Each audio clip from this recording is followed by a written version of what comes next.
چند عرائض حضرت معصومہ سلام اللہ علیہ کی خدمت میں عرض کر کے ان کے لیے ہدیتاً طور پر عرض کر کے آپ کی زحمت کو جو ہے تمام کر دیتا ہوں۔ کچھ خصوصیات حضرت معصومہ سلام اللہ علیہ کی ذات میں پائی جاتی ہے، ان میں سے ایک پہلی خصوصیت حضرت معصومہ سلام اللہ علیہ خود ایک معصوم کی بیٹی ہے، یعنی ایک ولی اللہ کی بیٹی ہے۔ جیسے کہ روایات میں بھی ہمیں ملتا ہے کہ بیٹی اپنے باپ کے لیے رحمت ہوا کرتی ہے، جیسے کہ حضرت زہرا سلام اللہ علیہ کے بارے میں بھی ان کے فضائل میں ہم کہتے ہیں کہ حضرت زہرا سلام اللہ علیہ اس ہستی کے لیے، اس ذات کے لیے رحمت ہے جو کہ خود رحمت للعالمین ہے۔ اسی طرح حضرت معصومہ سلام اللہ علیہ بھی ایک عظیم ہستی کے لیے جو ہے رحمت بن کر اس دنیا میں آئی ہے۔ تو حضرت معصومہ سلام اللہ علیہ خود ولی اللہ کی بیٹی ہے۔ اور دوسری خصوصیت حضرت معصومہ سلام اللہ علیہ جو ہے خواہر ولی اللہ ہے، یعنی امام رضا علیہ السلام کی بہن ہے، اور حضرت معصومہ سلام اللہ علیہ جو ہے پھوپھی ہے ایک ولی اللہ کے لیے، ایک امام کے لیے، ایک معصوم کے لیے۔ تو تین رشتے یہاں پر حضرت معصومہ سلام اللہ علیہ کے ہمیں ملتے ہیں، ایک ولی اللہ کی بیٹی ہے، دوسرا ولی اللہ کی بہن ہے، اور ولی اللہ کی جو ہے پھوپھی ہے۔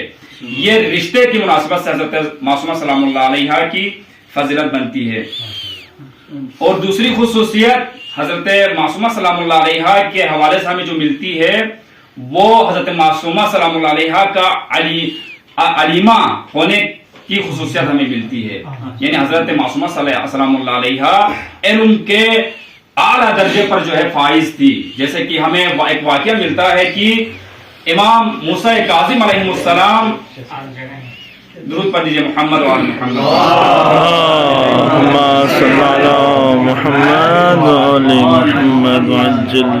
امام موسیٰ کاظم علیہ السلام کے کچھ اصحاب، کچھ چاہنے والے امام علیہ السلام کے دولت سرا پر آتے ہیں، اور دولت سرا پر آ کر دستک دیتے ہیں، اور آ کر دیکھتے ہیں کہ حضرت موسیٰ کاظم علیہ السلام در پر موجود نہیں ہے۔ دور دراز علاقے سے آئے تھے یہ اصحاب۔ حضرت معصومہ علیہ السلام ان کا استقبال کرتی ہے، اور حضرت معصومہ کہتی ہے کہ آپ کو میرے بابا سے کیا کام ہے؟ تو وہاں پر وہ اصحاب کہتے ہیں کہ ہم نے آپ کے بابا سے، یعنی امام موسیٰ کاظم علیہ السلام سے کچھ سوالات کرنے تھے، لہٰذا ابھی امام علیہ السلام موجود نہیں ہیں۔ تو وہاں پر حضرت معصومہ سلام اللہ علیہ ان اصحاب کے، ان شیعوں کے سوالات کو اپنے ہاتھ میں لیتی ہے، اور تھوڑی دیر بعد ان سوالات کے جوابات ان کے لیے واپس دے دیتی ہے۔ اور جب یہ کاروان، یہ امام علیہ السلام کے اصحاب کا یہ کاروان کسی دوسری جگہ پر جب سفر کرتا ہوا، کسی دوسری جگہ پر امام علیہ السلام سے آ کر یہ کاروان جب مل جاتا ہے، تو امام علیہ السلام سے وہ اصحاب عرض کرتے ہیں کہ مولا، ہم آپ کے دولت سرا پر گئے تھے، آپ کے گھر پر گئے تھے کچھ سوالات لے کر،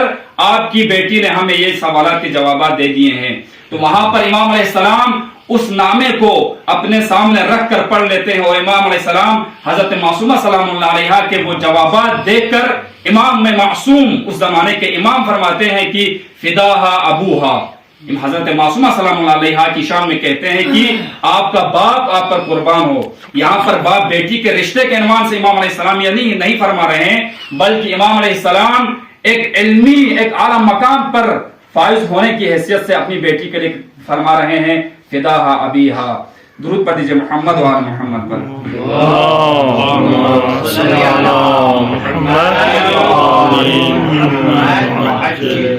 اور حضرت معصومہ سلام اللہ علیہ کی تیسری خصوصیت شفیعہ ہونا ہے، شافی ہونا ہے۔ جیسے کہ ہمارے روایات میں، بہت ساری روایات میں ملتا ہے کہ حضرت معصومہ سلام اللہ علیہ بروز قیامت اپنے شیعوں کی جو ہے شفاعت فرمائیں گی۔ اسی لیے ہم زیارت میں بھی ہم پڑھتے ہیں کہ یا فاطمہ تو اشفعی لنا فی الجنہ، اے فاطمہ ہماری جو ہے بہشت میں، ہماری جو ہے روز قیامت میں ہماری شفاعت عطا کرنا۔ اسی طرح محدث قمی جو کہ ایک مشہور محدث گزرے ہیں، وہ شیخ مرزا قمی کو اپنے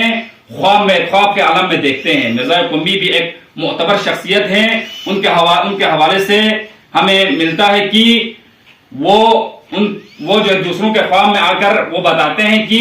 اگر کوئی بھی چھوٹی سی اگر کوئی خواہش ہو، کوئی آرزو ہو، تو وہ جا کر حضرت معصومہ سلام اللہ علیہا سے جا کر پیش نہ کرنا، بلکہ ہماری بارگاہ میں آ جانا،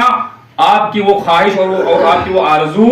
ہم جو ہے آپ کی وہ آرزو کو پورا کریں گے۔ تو وہ مرزا قمی کو، محدث قمی مرزا قمی کو خواب میں دیکھتے ہیں کہ محدث قمی شیخ مرزا سے مخاطب ہو کر کہتے ہیں کہ شیخ مرزا قمی، آیا حضرت معصومہ سلام اللہ علیہا اہل قم کی شفاعت فرمائیں گی؟ تو وہاں پر شیخ مرزا قمی غصے کے عالم میں تین بار دوبارہ اسی سے سوال کرتے ہیں کہ اے محدث قمی کیا فرما رہے ہیں؟ یہی لفظ شیخ مرزا قمی غصے کے عالم میں حالت خواب میں محدث قمی سے فرما رہے ہیں کہ آپ کیا فرما رہے ہیں؟ حضرت معصومہ سلام اللہ علیہا فقط اہل قم والوں کی شفاعت نہیں کرے گی بلکہ پورے عالم کے تشیع کی شفاعت فرمائیں گی۔ درود پڑھ دیجئے محمد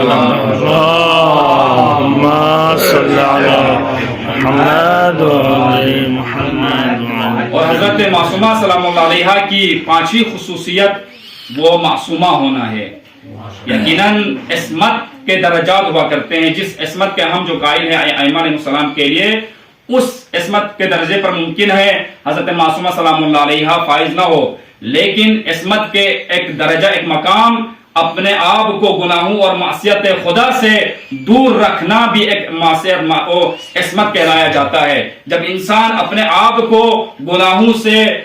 آلودگی سے اپنے آپ کو جب دور رکھتا ہے تو خداوند عالم اس کو بھی جو ہے عصمت کے درجے پر فائز کرتا ہے۔ تو لہٰذا حضرت معصومہ سلام اللہ علیہا کی پانچویں خصوصیت معصوم ہونا ہے، اور یہ معصوم ہونا